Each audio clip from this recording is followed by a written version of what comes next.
We wanted to talk a bit of hurling, of course. We always want to talk a little bit of hurling. And so we wanted to do our top 5 hurlers in the game at the moment.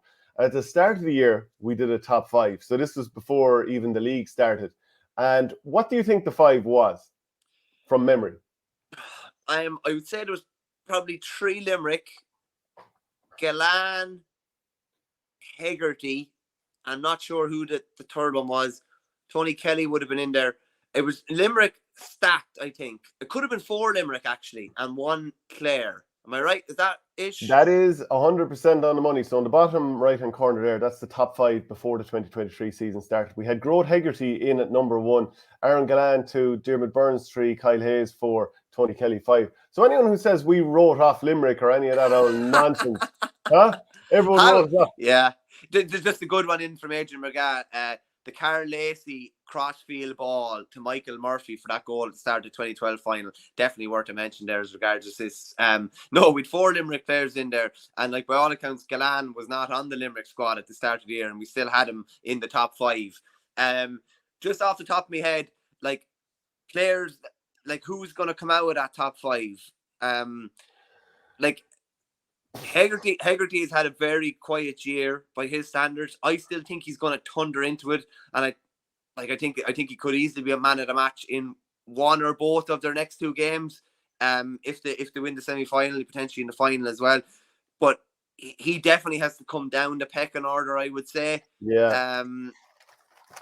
Galan probably might nearly have to go up to the top of the tree as regard other players that come into the mix. Conor Whelan would have to come into the mix based on his form this year. Is there any other Limerick player, Shano, that stood up or stepped up or kind of come into the reckoning as well? Well, first off, I remember not so long ago somebody making a comment on one of our shows about how I was regularly touting Conor Whelan for top 10 and stuff like that, and that his form hadn't been great. But just the last 2 games has sort of reminded us how good he is. Richard Hogan here is saying Hugh Lawler. Like he's been having, and actually one of the few players that does seem to be able to regularly tie down Conor Whelan is Hugh Lawler. And Aaron Gallan. Yeah, actually. Yeah. So, and we might see that that matchup again over the course of the year. Blind spots at Tom Morrissey, surely, based on this year's form and even the form since 2018. He's probably very close to being in the reckoning for top 5, and he's definitely in the Hurler of the Year conversation as well. Yeah, he was my Hurler of the Year in 2020. I know Grode Hegarty got it, and very good as well. I mean, it was toss of a coin, but for me, it was Tom Morrissey then. He always delivers. Yeah, so I think Tom Morrissey is going to have to be in there, and certainly, as things have stood lately, he would be ahead of Conor or Grode Hegarty in the pecking order here. Yeah, and do you know what impresses you kind of most about Tom Morrissey is that when other players weren't going well this year, he was still trucking away and scoring 3 points. Yeah, and that's the player you want, though, isn't it? Like that is like we've heard Niall Moran talking about him, his club mate, and he just says. He told me kind of just saying before, like whatever you see him doing at county level, what he does at club level, he says he's the quintessential club man and always delivers at club level with 2 or 3 lads hanging out of him most of the time. So if you're talking about guys that maybe have to come into the mix, I'd say he probably comes into the mix. Adrian McGrath says if Donovan, and I presume you mean Darragh Donovan, isn't in this, the 2 of you need to put away the mics.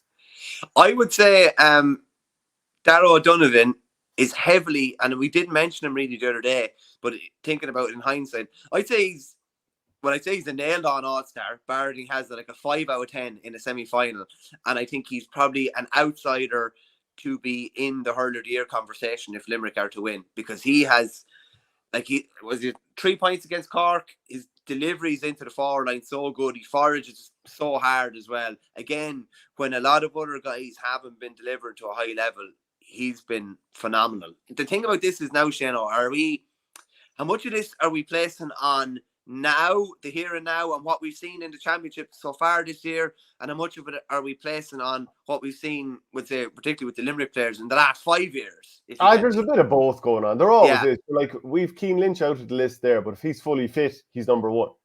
And like the other thing about Darragh Donovan is, like, I picked him as my All-Star in 2018. Where were you back then, Adrian McGrath, when I was calling him an All-Star back then? Where were you? This is like Father Ted Golden Cleric speech, like. Yeah. Okay, right. Let's go through the Limerick team and see is there anyone else we're missing. So Nicky Quaid, obviously very, very valuable player, right up at the top end of the goalkeepers. Dan Morrissey is someone who's been mentioned. I think Barry Nash, now that he's been pushed up on a little bit, he's finding it more difficult to impact games the way he normally would, even though he's still excellent. Will O'Donoghue, very valuable player. Kyle Hayes, Declan Hannon, he's had a lot of injuries lately. Diarmuid Burns is right up there. Tom Morrissey. Like, there's an awful lot of lads you could look at there. Is there anyone from Clare? So Tony Kelly's going to remain in the conversation, of course. I think Ryan Taylor, even though we keep talking about how underrated he is, I still feel he's slightly underrated. In this top five, probably not. He's tailed off a small bit now. Taylor has tailed off. Yeah, I think he has tailed off a small bit. I think his confidence is down a small bit. Shane O'Donnell would definitely have to come into the conversation. Yeah, he's only played about 40 minutes against Dublin, and he absolutely lit it up. Yeah, I think he has to be heavily in the conversation as well. Thing as well, like, probably not going to have as many Limerick players in the top five. Maybe no, because teams have pushed them all the way these days. So it isn't like a couple of years ago, and even at the start of the season, when you feel like these lads are almost unbeatable, it doesn't feel quite like that. Even though they could go on and win the All-Ireland, and I think you and I would both, far from writing them off, both say that they're our favourites for the All-Ireland this year, but they're not disposing of teams the way they did previously. How many tip lads are in the conversation here? Don't even answer. Don't even answer. And is there anyone from Galway outside of Conor Whelan in the conversation? I think Joseph Cooney's been brilliant this year. I don't think he's in the top five. Colin Mannion had serious sway in the last day. Dottie Burke, obviously, we both rate really, really highly. I don't think he's as influential in a way at centre back as he is at full back. And I wouldn't be would you be that surprised to see him ended up at the edge of the square against Limerick on Sunday as well? Just as an aside. I wouldn't be totally surprised, and you're talking about against Aaron Gallan, of course. Yeah, and I know he had a tough time last year, but he did get, he got to grips with him eventually. I'm not sure if they'll have Gerard McInerney at 3, given his struggles I'm not sure, just given his struggles in the second half the last day against Tip, I would say as well. And the goal obviously came off him as well. I think he was hooked for the goal, and the ball ended up in the back of the net after. But that's an interesting one. But I don't know if Dottie Burke's as influential at 6 as he is at 3. If you get me, I think he's nearly more important at 3. But he's obviously 4 or 5 All-Stars at this stage. He's obviously in the conversation, as is Pádraig Mannion. Whelan would probably be the only one that would actually be in the 5, I'd say. Yeah, I'd agree on that front. And actually, I just wonder again about Galway's experience against Limerick last year when they tried Cathal Mannion sweeping in front of that area where the right corner forward position that Gallan always drifts into. It didn't work early on. They still managed to arrow some unbelievable balls into that spot for Gallan to score. And then when they pushed up the likes of Mannion and so on, they had a bit more joy. So actually, that makes it a very intriguing game from that point of view. And I wonder who Darren Morrissey will pick up. Like in the past, he's done well on lads who were good in the air.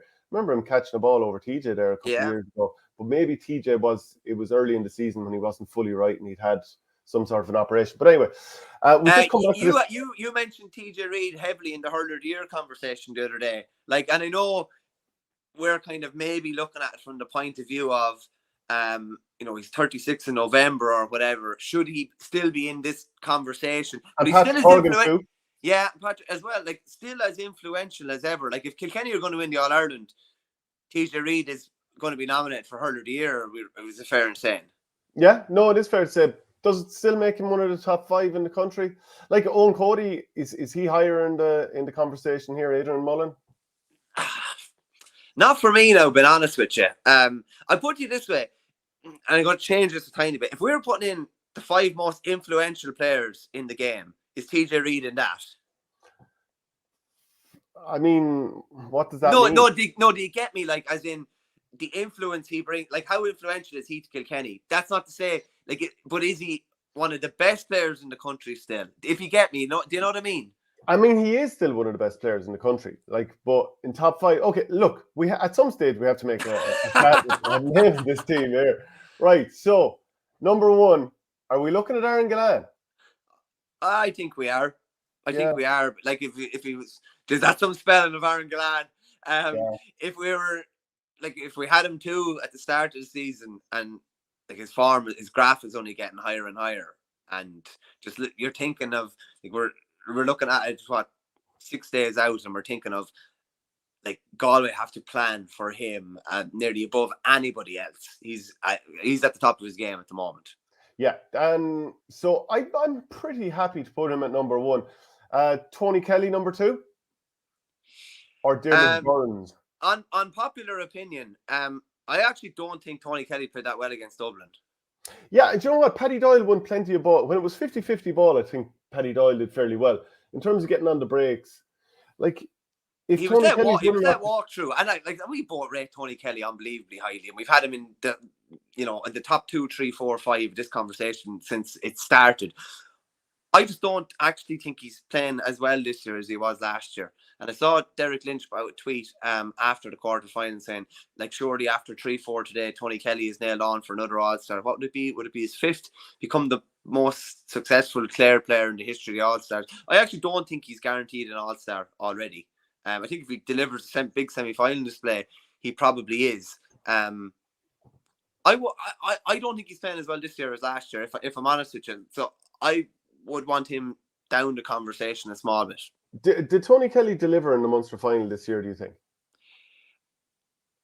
No, I think it was not one of his better displays. No, he scored 4 from play at the same time. So listen, this is the standards that we're judging him by, and I don't want the Clare paparazzi coming in against me.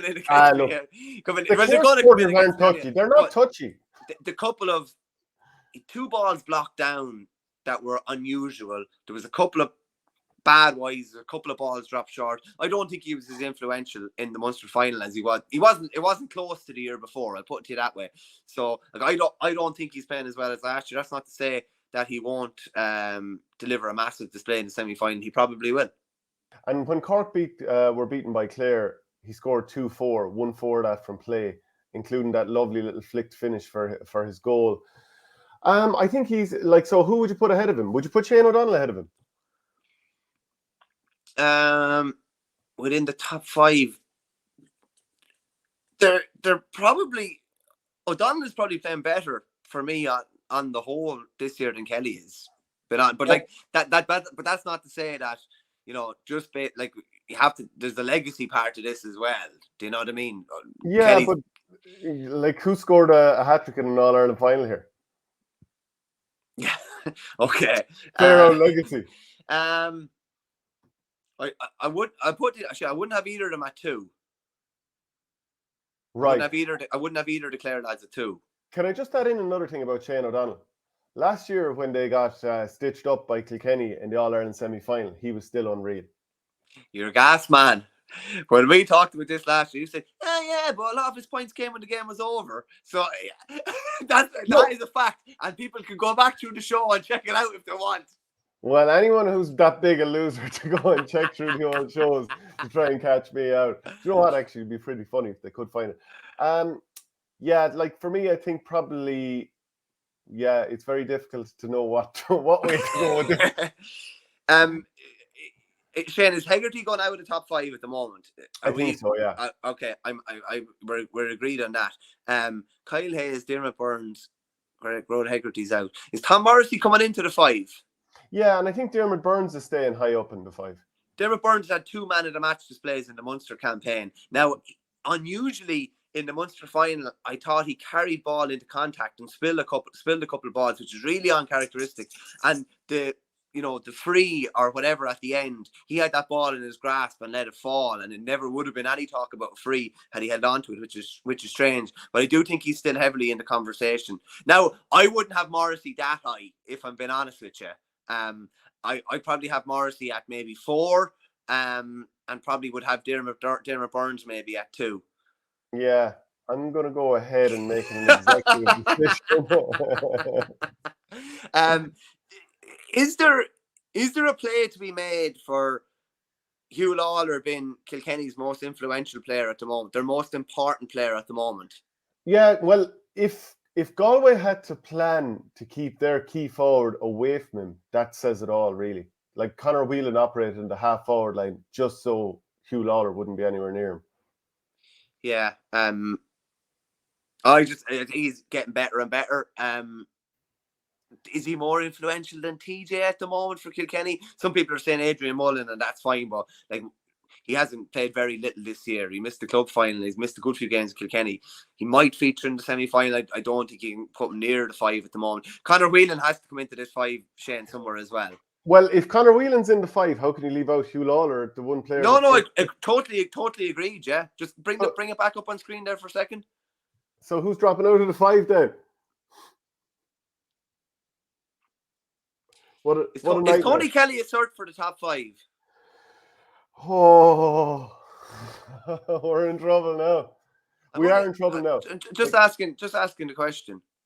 Well, you see, a lot of people would find it easy to leave out Tom Morrissey because he's not this sort of flashy, sexy player, even though like he just scores these points out of nowhere, quietly scores 4 or 5 points, that they're not that flashy. He just, I don't know, whatever it is, he's just so economical. And it's easy to nearly forget about him, if you will, even though like we know he should be up here. So we're putting him in there. Like, is Diarmaid Byrnes in the like I have him at number 3 here because he's delivering in games where it matters, and he also does the fairly tasty stuff too. I don't think we can leave Tony Kelly out. So then it's a straight shootout between Hugh Lawler and Conor Whelan.